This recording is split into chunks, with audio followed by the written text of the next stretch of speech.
आजच्या कथेचे नाव आहे ज्ञानाची किंमत काय. एका शहरात एक खूप मोठा बिझनेसमॅन होता. त्याच्याकडे खूप कामगार होते, नोकर चाकर होते. घर पण आलिशान महालासारखे होते. तिथेही खूप बाया माणसे कामाला होती. खूप मोठं साम्राज्य होतं. त्या बिझनेसमॅनचे नाव होते विक्रम सोनी. त्याचा बिझनेस खूप चांगला जोरात चालत होता. विक्रमचा स्वभाव खूप चांगला होता. तो सर्वांना मदत करायचा. कोणीही असो, लहान थोर, श्रीमंत असो की गरीब, त्याच्या दारावरून कोणीही खाली जात नसे.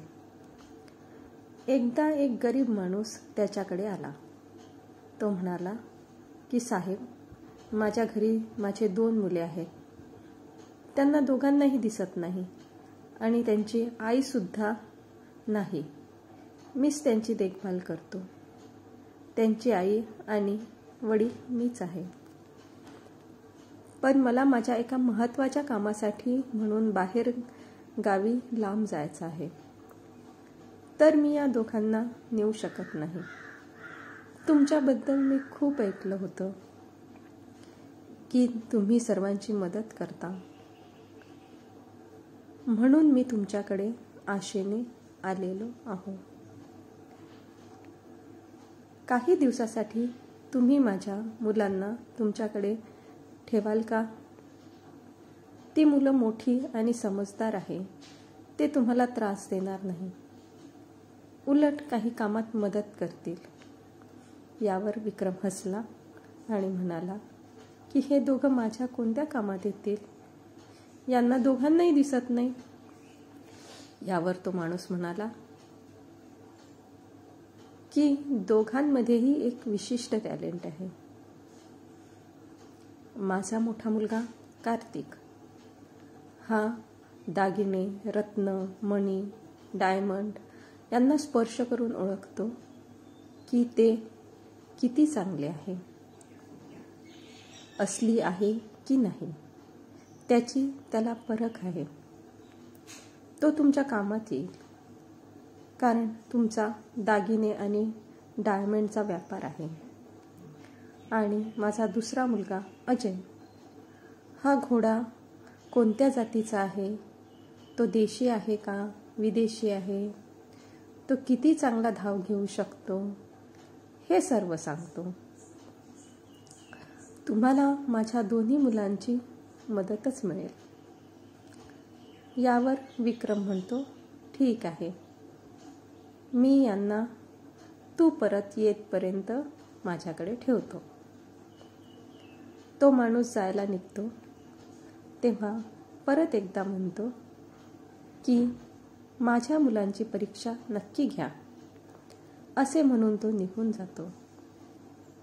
इकडे कार्तिक आणि अजय दोघेही विक्रमच्या घरी राहू लागतात आणि त्यांना जे छोटे छोटे काम दिले जातात ते करतात.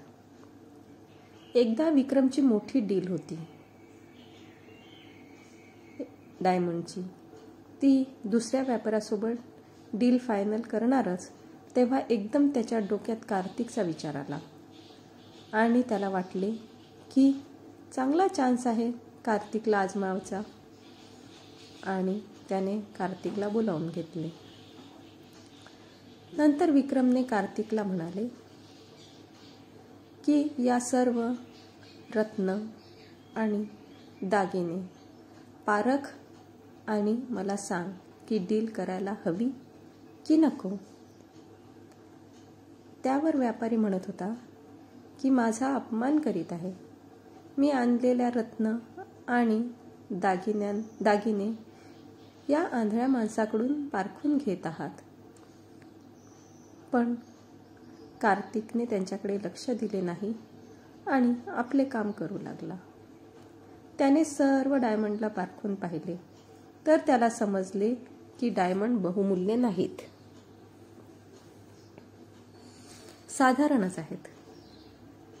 त्याने ही गोष्ट विक्रमला सांगितली.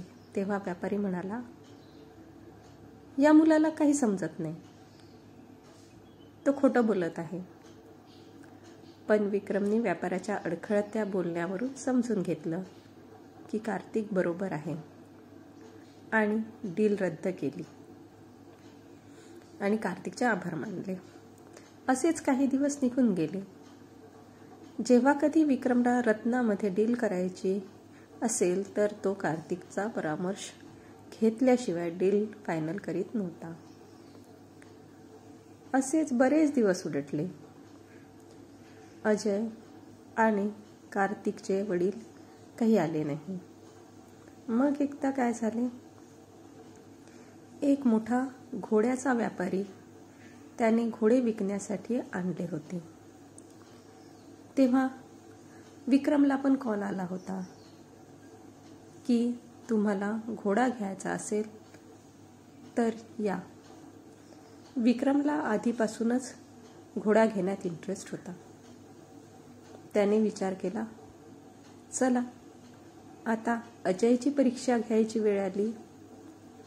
तेव्हा विक्रम आपल्यासोबत अजयला पण घोड्या घेण्यासाठी घेऊन गेला. दोघेही मिळून घोड्याची चांगली तपासणी करत होते. विक्रमनी अजयला म्हटले की तुला जे योग्य वाटेल ते सांगशील. घोडा व्यापारी घोड्याचा खूप तारीफ करत होता. विदेशी जातीचा घोडा आहे, खूप फास्ट आहे, तुम्ही हा घोडा घ्या. नंतर विक्रमने इशाऱ्याने अजयला विचारले की घोडा कसा आहे. अजयने घोड्याचा गंध घेतला, त्याचा चांगला अभ्यास केला आणि म्हणाला की घोडा हा देशीच आहे आणि खूप फास्ट नाही, साधारणच आहे. तुम्हाला पाहिजे असेल तर घेऊ शकता, पण माझा विचार आहे की तुम्ही ही डील करायला नको. हे ऐकून व्यापारी खूप चिडला आणि म्हणाला, या आंधळ्या माणसावर तुम्ही विश्वास ठेवत आहे. हा तुम्हाला चुकीचं मार्गदर्शन करीत आहे. पण विक्रमनी त्याच्याकडे दुर्लक्ष करून डील कॅन्सल केली. असेच बरेच दिवस उलटले. विक्रम, अजय आणि कार्तिक या दोघांच्या सहाय्याने डील करू लागला. दोघेही विक्रमचे विश्वासपात्र झाले. नंतर एक दिवस अजय आणि कार्तिकचे वडील परत आले आणि विक्रमला म्हणाले की माझे काम झाले, आता मी माझ्या मुलांना घेऊन जातो. विक्रम म्हणाला की तुम्ही सर्व इथे राहून माझ्यासाठी काम करा, बदल्यात मी चांगला मोबदला देईल. मग त्यांनी होकारार्थी मान हलवली. नंतर विचार करून विक्रम म्हणाला की तुम्हाला एक प्रश्न विचारू का.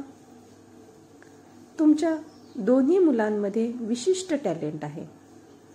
तुम्ही त्यांचे वडील, तुमच्यामध्ये पण काहीतरी वेगळे टॅलेंट असेलच.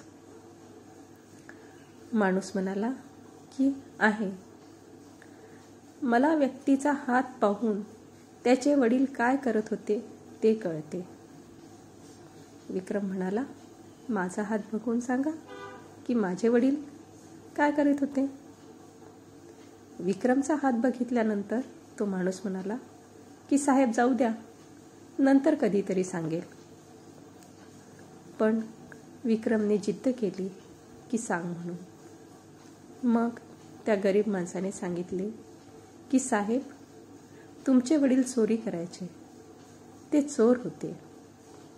हे ऐकून विक्रमला धक्का बसला, कारण त्या माणसाने बरोबर सांगितले होते. त्या माणसाला माझी हकीकत माहीत झाली. म्हणून विक्रम खूप संतापला, चिडला आणि माझी खरी ओळख कोणाला सांगतील ही भीती त्याला वाटू लागली. कारण आतापर्यंत ही हकीकत कोणालाही माहीत नव्हती.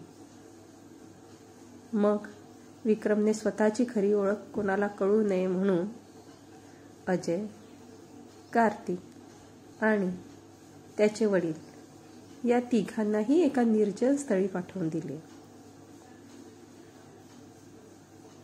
यात चुकी कुणाची? कुठल्या चुकीची शिक्षा अजय, कार्तिक आणि त्यांच्या वडिलांना मिळाली? खरं बोलायची? धन्यवाद.